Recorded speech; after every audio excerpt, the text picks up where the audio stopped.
নমস্কার বন্ধুরা, আজ আমি নিয়ে চলে এসেছি খুব সহজে ফ্রাইড রাইস কীভাবে করবেন। সম পরিমাণে তেল আর ঘি দিয়ে তার মধ্যে গোটা গরম মশলা ফোড়ন দিয়ে দিচ্ছি, তার সঙ্গে দিয়ে দিচ্ছি লঙ্কা চিড়ে, আর দিয়েছি হাফ চামচ আদা গ্রেট করে, আর সবজিগুলো দিয়ে দিলাম দেখুন। আর স্বাদ মতো নুন দিয়ে ভালো করে ফ্রাই করার পরে আমি ওর মধ্যে দিয়ে দিলাম কাজু আর কিশমিশ। খুব ভালো করে নাড়াচাড়া করে স্টিম করা রাইসটা দিয়ে দিলাম।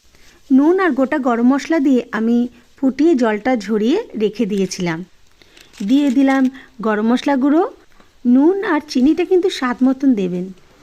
এবার আমি ঘি দিয়ে দিলাম। ঘি যেটা একটু ভালোবেসে দেবেন, মানে একটু বেশি করে দেবেন। আর একটু ভালো করে নাড়াচাড়া করে যে কোনো আপনি গ্রেভির সঙ্গে পরিবেশন করুন। এই ফ্রাইড রাইসটা কিন্তু স্বাদে গন্ধে অতুলনীয় হয়। আজকের মতন এখানেই শেষ করলাম আমার রেসিপি। সুস্থ থাকবেন, ভালো থাকবেন, আর এরকমভাবে ভালোবাসা আমাকে দেবেন। নমস্কার।